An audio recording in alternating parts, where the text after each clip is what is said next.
Station master, train का time तो यही लिखा था, ऊपर से इतनी ठंड है कि मेरा दिमाग ही जम रहा है। कसम से तबादला लेकर पछता रहा हूँ। तभी स्टेशन मास्टर को ट्रेन का हॉर्न की आवाज़ सुनाई देती है।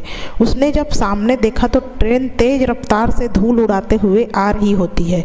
स्टेशन मास्टर भी ट्रेन को आता देख हाथ में लिए हरी लाल झंडी और लालटेन को हिलाने लगता है, पर उसे तेज रफ्तार ट्रेन के साथ एक और चीज़ दिखाई देती है जो ट्रेन के रफ्तार से ही उसके पास आ रही है।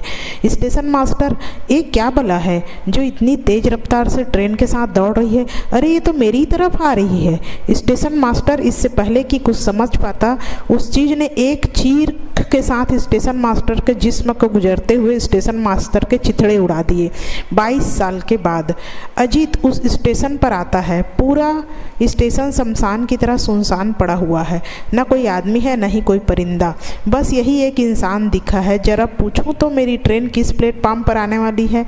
अजीत बोला, वो भाई साहब सुनिए, ये मुंबई जाने वाली ट्रेन किस प्लेटफॉर्म पर आएगी? हेलो भाई साहब, आप सुन रहे हैं? कोई जवाब न आने पर अजीत उस शख्स के और करीब गया, लेकिन उसने जो देखा उसे देख उसके पैरों तले से जैसे जमीन खिसक गई। उस शख्स का हाथ लहूलुहान था और वो उसी हाथ से स्टेशन पर लिखे नाम सोनपुर को मिटाकर उसकी जगह पर मौतपुर लिख रहा था। अजीत बोला, पागल आदमी है, भाग जा यहाँ से। वो आएगी और तेरे जिस्म को चीरते हुए निकल जाएगी। अगर अपनी जान प्यारी है तो चला जा यहाँ से। इतना कहकर वो पागल शख्स खुद ही वहाँ से भाग गया। तभी अजीत की पीठ थपथपाते हुए पीछे से वहाँ के स्टेशन मास्टर ने कहा, आप कौन हैं और इस वक्त यहाँ स्टेशन पर क्या कर रहे हैं? अजीत बोला, एक्चुअली मुझे मुंबई जाना था, ये रही मेरी टिकट। अब मुझे पता नहीं है कि ये ट्रेन किस प्लेटफॉर्म पर आएगी। आप कुछ बता सकते हैं? स्टेशन मास्टर ने कहा। अच्छा, तो तुम हो वो पहले यात्री जो 22 साल के बाद स्टेशन में अपनी ट्रेन पकड़ेगा? अजीत ने कहा, 22 साल के बाद? ये क्या बोल रहे हैं आप? स्टेशन मास्टर, हाँ, क्योंकि इन 22 सालों में इस स्टेशन पर एक भी ट्रेन नहीं रुकी, और अगर रुकी भी तो उसने किसी को जिंदा नहीं छोड़ा। अजीत बोला, ऐसा क्या हुआ था 22 साल पहले, और कौन है जो लोगों को जिंदा नहीं छोड़ेगा? स्टेशन मास्टर से अजीत बोला, साहब मुझे डर लग रहा है। स्टेशन मास्टर ने कहा, डरते क्यों हो? उसने अपना इंतकाम ले लिया है, अब वो किसी को नहीं मारेगी। चलो मैं तुमको इस स्टेशन की कहानी सुनाता हूँ। वैसे भी तुम्हारी ट्रेन आने में अभी वक्त है। जो आज से 22 साल पहले यहाँ एक स्टेशन मास्टर था गजोधर नाम का। गजोधर की एक बेटी थी गंगा। आज फिर तेरी वजह से लेट हो जाऊंगा मैं। रोज़ तू ऐसा ही करती है। गंगा, पिताजी बस 1 मिनट लीजिए। पहले आप ये स्वेटर पहनिए और मफलर भी, बाहर बहुत सर्दी है। अगर मैं ना रहूं तो आप 2 दिन में अपनी तबीयत खराब करके बैठ जाएंगे। गजोधर, हाँ हाँ देख रहा हूँ, तुम बेटी से धीरे धीरे मेरी माँ बनते जा रही हो। तू तो शादी करके अपने घर चली जाएगी, मुझे तो अकेला ही रहना है। मैं कहीं नहीं जाने वाली हूँ आपको छोड़कर, और अगर किसी ने मुझे आपसे दूर करने की कोशिश भी की ना तो मैं उसका खून पी जाऊंगी। गजोधर, तेरा गुस्सा हमेशा नाक पर रहता है, पता नहीं अपने पति का क्या हाल करेगी तू। चल अब मैं चलता हूँ, मेरी ट्रेन आने वाली है। अगर टाइम से सिग्नल नहीं दिया तो हजारों पैसेंजर खामखा परेशान हो जाएंगे। ट्रेन के एक कंपार्टमेंट में ब्रजेश, यार अनिल घंटों से ऐसे ही चले जा रहे हैं, क्या बकवास ट्रेन है ये। हम तीनों के अलावा और कोई नहीं है पूरे कंपार्टमेंट में। संजय, हाँ यार अनिल, ब्रजेश बिल्कुल ठीक कर रहा है। अरे जब अकेले ही जाना था तो गाड़ी ले आते, ये ट्रेन में खटर पटर करते हुए आने की क्या ज़रूरत थी। अनिल, अरे चुप बैठो तुम दोनों यार, बहुत सुन ली तुम्हारी। जिन लड़कियों को साथ चलने के लिए कहा था वो तो आई नहीं, तो इसमें मैं क्या कर सकता हूँ भला। ब्रजेश, लड़कियां साथ नहीं आई तो क्या हुआ, रास्ते में किसी को उठा लेते हैं। वैसे भी तेरा बाप मिनिस्टर है, फिर किस बात की टेंशन है तुझे। अनिल, अच्छा रुको मैं कुछ करता हूँ, समझो मज़ा आ जाएगा। इधर गजोधर अपना खाना और कपड़े ले जाना भूल जाता है, इसलिए गंगा घर से खाना और गर्म कपड़े लेकर स्टेशन की ओर चल पड़ती है। आज फिर सब कुछ भूलकर काम पे आ गए ना, मैं ना रहूं तो पता नहीं आप अपना ख्याल कैसे रहेंगे। गजोधर, अच्छा हुआ तू आ गई, बहुत तेज भूख लगी थी। गजोधर ने जब भूख की बात करी तो गंगा ने गजोधर को खाने का डिब्बा, स्वेटर और मफलर पकड़ाते हुए कहा, अच्छा रुको, मैं अभी पानी लेकर आती हूँ, फिर दोनों साथ खाना शुरू कर देंगे। इतना कहकर गंगा पानी लेने के लिए बढ़ी ही थी कि तभी एक ट्रेन आकर स्टेशन पर रुकी।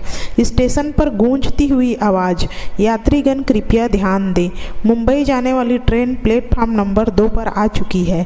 गंगा पानी लेने के लिए जा ही रही थी कि तभी ट्रेन का दरवाज़ा खुला और ब्रजेश, अनिल और संजय तीनों दरवाजे पर खड़े हो गए। तभी उन तीनों की नज़र गंगा पर पड़ी। वो तीनों उसे देखकर हंसने लगे। संजय, अरे मौका सही है, मैं तो कहता हूँ उठा लेते हैं। ब्रजेश, हाँ अनिल उठा लें, किसी को कुछ पता भी नहीं चलेगा, न ट्रेन के कंपार्टमेंट में कोई है और न ही स्टेशन पर। जब किसी को कुछ पता ही नहीं चलेगा तो तुम फिर कैसा डर, और फिर भूल मत कि तेरा बाप मिनिस्टर है, मिनिस्टर। ब्रजेश और संजय की बातें सुनकर अनिल ने दबे पैरों से गंगा की ओर बढ़ा और उसे दबोच लिया और ज़बरदस्ती उसे अपने साथ ट्रेन के अंदर ले जाने लगा, जिसमें संजय और ब्रजेश भी उसकी मदद करने लगे। गंगा चिल्लाते हुए, पिताजी बचाओ मुझे, पिताजी ये लोग ज़बरदस्ती मुझे ट्रेन के अंदर ले जा रहे हैं। गंगा की चीख सुनकर गजोधर तुरंत ही गंगा को बचाने के लिए दौड़ पड़ा, लेकिन तब तक अनिल, संजय और ब्रजेश गंगा को ट्रेन के अंदर ले जाकर दरवाज़ा बंद कर चुके थे। गजोधर, मेरी बेटी को छोड़ दो, मैं तुम्हारे हाथ जोड़ता हूँ, छोड़ दो मेरी बेटी को। गजोधर अपनी बेटी को बचाने के लिए गिड़गिड़ा ही रहा था कि ट्रेन भी चलने लगी। गजोधर भी ट्रेन के साथ साथ दौड़ने लगा। गंगा किसी तरह खुद को बचाकर खिड़की के पास आ गई और वह अपने पिता को देखकर रोते हुए बोली, पिताजी मुझे बचा लो, ये लोग बहुत गंदे हैं। गंगा रोते हुए बोल ही रही थी कि अनिल ने गंगा के बाल पकड़े और खिड़की पे दे मारा, जिससे उसके सिर से खून निकलने लगा। गंगा के साथ यह सब होता देखकर गजोधर को सदमा लग गया, लेकिन ट्रेन की रफ्तार इतनी तेज हो चुकी थी, गजोधर का पैर फिसला और एक चीख के साथ ट्रेन ने उसके भी चिथड़े उड़ा दिए।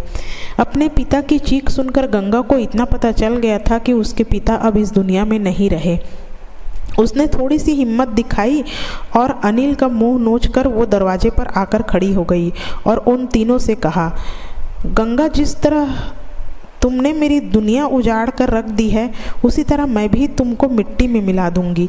याद रखना, मैं जब तक तुम लोगों का खून से नहीं नहा लेती, मेरी आत्मा को शांति नहीं मिलेगी। अजीत, पर आपने तो कहा था कि गंगा ने बदला ले लिया है, उसे तो ट्रेन के आगे कूदकर अपनी जान दे दी थी, फिर उसका बदला कैसे पूरा हुआ? स्टेशन मास्टर, गंगा के मौत के बाद उसकी आत्मा इस स्टेशन से गुजरने वाली हर ट्रेन का पीछा करती थी और जो भी उसके रास्ते पे आता वो उसके चिथड़े उड़ा देती। इस डर से पैसेंजर ने यहाँ उतरना बंद कर दिया और धीरे धीरे ट्रेनें भी यहाँ पर रुकना बंद हो गया। लेकिन फिर उस ऊपर वाले ने अपना इंसाफ दिखाया और 22 साल के बाद फिर से वो तीनों एक साथ इसी रास्ते से मुंबई जा रहे थे। आज मैं उन तीनों के खून से नहाऊंगी। आज वो दिन आ गया है। तुमने मुझे बर्बाद कर दिया, मुझसे सब कुछ छीन लिया, मैं तुम्हें जिंदा नहीं छोड़ूंगी।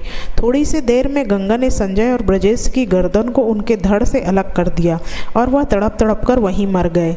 गंगा ने जिस भयानक तरीके से संजय और ब्रजेश को मारा था, वो देखकर अनिल की रूह कांप गई। वो तुरंत गंगा की आत्मा के सामने गिड़गिड़ाता हुआ बोला, मुझे मत मारो, मुझे माफ़ कर दो, मुझे माफ़ कर दो। मैंने अपने दोस्तों के बहकावे में आकर बहुत बड़ी गलती कर दी थी। मैं अपने गुनाह के लिए बहुत ज़्यादा शर्मिंदा हूँ। मैं बस अपने पापा को ढूंढने जा रहा था। अगर पता होता कि तू मेरी मौत बनकर मेरा इंतज़ार कर रही है तो मैं कभी इस रास्ते से नहीं गुजरता। गंगा, मुझे पता था कि तू अपने बाप को ढूंढता हुआ इस रास्ते पर ज़रूर गुजरेगा, इसीलिए मैंने तेरे बाप को पहले से ही अपने पास रखा हुआ है। वो देख, अमन ने जब लक्ष्मी की गंगा की नज़रों का पीछा किया तो उसे अपने सामने मिनिस्टर पिताजी को देखा, जो अपनी बाहें फैलाए अनिल को गले लगाने के लिए तैयार थे। गंगा, जिस तरह मेरे पिताजी मुझे तड़पता देख मर गए, उसी तरह तेरे पिताजी भी तुझे तड़पता देख मर जाएंगे।